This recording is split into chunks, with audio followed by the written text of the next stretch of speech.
ano, yung baradong mat yan, nakahawak ka sa leg mo. Ayan.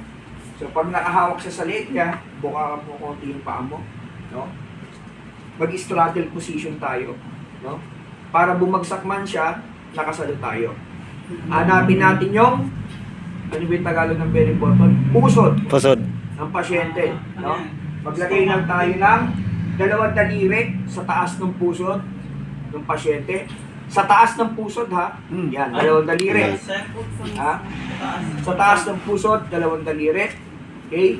Sa pinakataas ng daliri mo, dyan mo ilalagay yung, yan. Pasok mo yung thumb sa loob and make a fist. Yan, nakaganon. Yan.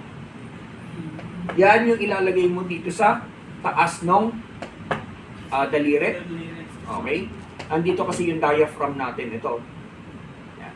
So, paano daw ang gagawin dyan pag nag-Heimlich maneuver? So, straddle position. Okay? Magkakaroon tayo ng tinatawag na in and up motion. In, up. And up. In, up. Pero mabilis yan, no? Kaya mangyayari sa kanya parang J yung motion niya. Okay? Binipwersa natin yung diaphragm, no? Na mag-expel ng hangin doon sa lungs, no? Para pinipwersa natin yung lungs, ay yung diaphragm, no? Na-expel ng lungs, no? Yung object, no? Dahil merong pressure ng hangin. So, paano